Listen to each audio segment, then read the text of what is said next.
رقت عيناي شوقا ولطيبة ذرفت عشقا. Bismillahirrahmanirrahim. Assalamualaikum warahmatullahi wabarakatuh. Alhamdulillah wa syukri ala ni'amillah azza wa jalla.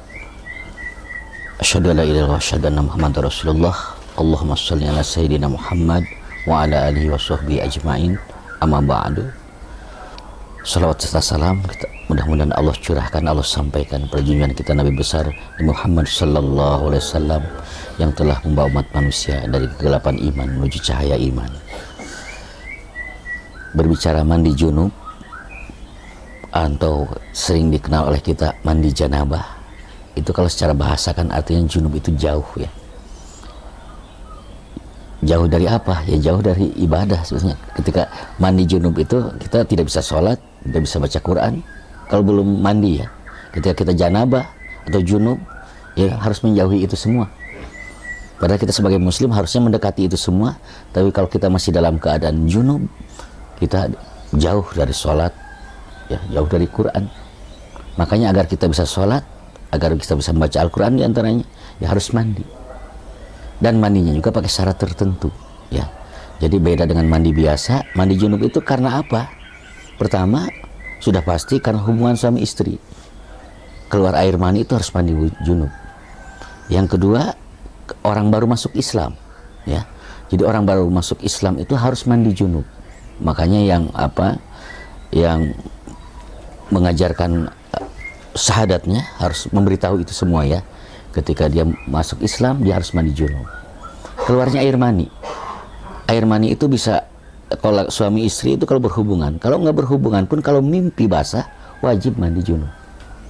Kalau perempuan datang bulan, nipas, melahirkan, itu juga wajib mandi junub ya.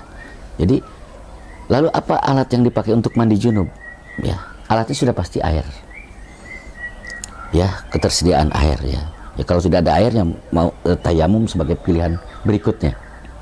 Tapi yang suka masalah di kita kadang-kadang air itu air dingin kah? Ya suka boleh nggak pakai mandi pakai air hangat? Nah ini kan suka perselisihan ya. Budak nggak boleh, haram atau segala. Ternyata mandi junub pun dalam keadaan tertentu tidak masalah pakai air hangat. Tidak masalah pakai air hangat. Karena pernah dicontohkan oleh Sayyidina Umar bin Khattab radhiyallahu anhu. Ini hadis ini diriwayatkan oleh mantan budak beliau. Ya, mantan budak beliau akhirnya tetap mendampingi beliau. Jadi mendampingi Sayyidina Umar bin Khattab tidak sebagai budak ya. Dulunya budak ketika belum Islam, tapi ketika beliau Islam ikut. Namanya Aslam Al-Quraisy. Saya menyaksikan Sayyidina Umar bin Khattab mandi pakai air hangat. Artinya mandi pakai air hangat boleh. Yang tidak boleh mandi pakai air panas yang dipanaskan sinar matahari. Ya, namanya kalau dalam fikih itu air musyammas, dipanaskan, sengaja dipanaskan untuk anget, itu yang nggak boleh. Kalau kita di toren kan bukan sengaja dipanaskan, karena dia tutup ya. Kalau ini sengaja kita air dipanaskan, karena dia akan mendatangkan penyakit sopak. Sopak ya, penyakit sopak itu ya di kulit ya. Jadi mungkin belang juga termasuk belang itu sopak ya. Maaf suami istri berhubungan di waktu malam. Apakah langsung mandi wajib atau kita tunda?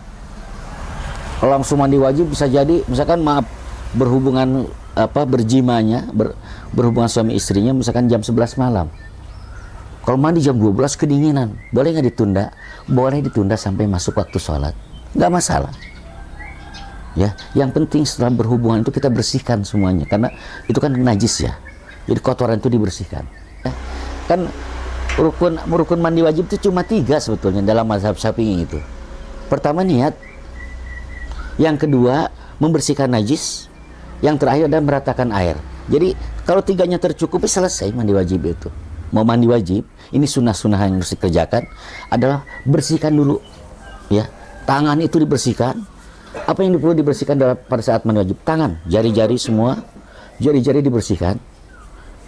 Terus ada kulit di bawah kuku itu harus dibersihkan ya. Ingat pada saat ini sunnah ya, karena takutnya ini tangan ini kemana-mana ya. Tangan ini kemana-mana, najisnya menempel kemana-mana, jadi dibersihkan. Terus semua lipatan-lipatan yang ada dalam badan, apa lipatan dalam badan. Kadang-kadang maaf ya, di bawah payudara itu suka ada lipatan ya. Itu dibersihkan, takut air nggak sampai. Karena ini fungsinya harus meratakan air di badannya. Lipatan ada terus tiap persendian, tiap sendi-sendi, terus di lipatan paha ya di sini. Maaf ya, di paha di sini kan ada nih selangkangan. Coba kalau nggak dicuci itu kan bau kadang-kadang laki-laki itu.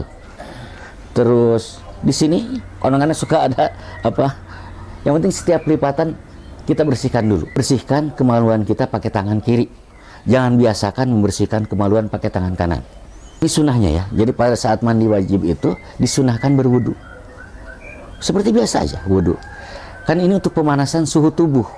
Sehingga kalau kita sudah wudu pelan-pelan kan dari mencuci tangan semua badan itu udah mulai normal, stabil. Itu fungsinya. Jadi nggak langsung tentang mandi wajib, cuas.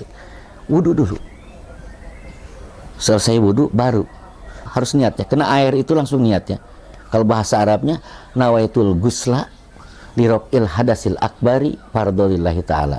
Kalau dalam bahasa Indonesianya, niat saya mandi wajib, itu aja. Mandi wajib karena Allah subhanahu wa ta'ala. Kalau mandi biasa kan nggak pakai niat ya, mandi aja. Tapi kalau mandi junub harus pakai niat. Kalau nggak pakai niat, batal. Nggak sah ya mandinya ya. Ingat ya, kalau mandi junub harus pakai niat. Kapan? Ketika air kena badan kita. Dari kepala ya. Yang pertama ini, kepala kita dibasuh semua pakai air. Lalu dibasuh itu dibersihkan aja semua. Ya, ini kan juga termasuk lipatan ya, kuping, hidung itu ya.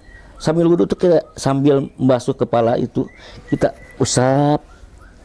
Menurut kita seberapa? Yang penting air diguyur dulu ke kepala. 3 kali boleh. 1 kali yang utama misalkan ya, 3 kalinya sunnah. Selanjutnya adalah kanan dulu 3 kali. Pakai air kiri ya, tangan. Terus kiri pakai ini, baru yang paha ke bawah. Ya, rata semuanya kena ya, tadi di ketiak semua ini ya, harus kenain ya. Di pas saat mandi itu yang apa jalur-jalur yang tersembunyi, kuping, dalam, bawah, bagian dalam, bagian luar, hidung, kemaluan semua harus dibasuh ya. Seperti itu. Nah, mungkin kalau usianya masih 30 ke bawah masih bisa dilangsung, tapi kalau udah 40, 50 apalagi punya riwayat jantung, gula, kita guyur langsung, bisa jadi nggak siap saraf ini. Itu fungsinya. Artinya ya, kalau yang sunnah utamanya, yang utamanya memang kepala dulu. Tapi boleh kok kaki dulu. Kalau orang itu punya penyakit bawaan, jantung, darah tinggi langsung kena air, ininya lagi panas. Mau air panas atau dingin sama aja. Seperti itu ya, itu saja. Terus jadi pertanyaan gini, kalau sudah mandi junub boleh wudu apa enggak? Dan juga jadi itu ya. Ternyata kalau sudah mandi junub, kalaupun enggak wudu enggak masalah. Waktu itu kurang saya. Kalau belum apa, kalau misalkan udah mandi junub enggak wudu lagi enggak apa-apa. Karena semua anggota itu udah dicuci semua kan. Kalau wudu kan bagian tubuh saja. Tapi kalau mandi wajib itu udah semua tubuh kena. Makanya tadi lobang-lobang semua. Kan niatnya di awal sudah ada wudu. Ya. Tapi kalau mau disempurnakan lagi, wudu lagi, suka ada yang ragu-ragu, saya kayaknya belum wudu, mau wudu lagi, silahkan. Nggak wudu juga nggak apa-apa. Karena kata Sayyidah Aisyah, Rasulullah tidak pernah aku lihat Rasulullah setelah mandi junub berwudu lagi. Hadisnya itu, berarti kita nggak wudu lagi juga nggak apa-apa. Itu saja. Mohon maaf atas segala kekurangan. Mudah-mudahan ada manfaatnya buat kita semuanya. Akhiran, assalamualaikum warahmatullahi wabarakatuh.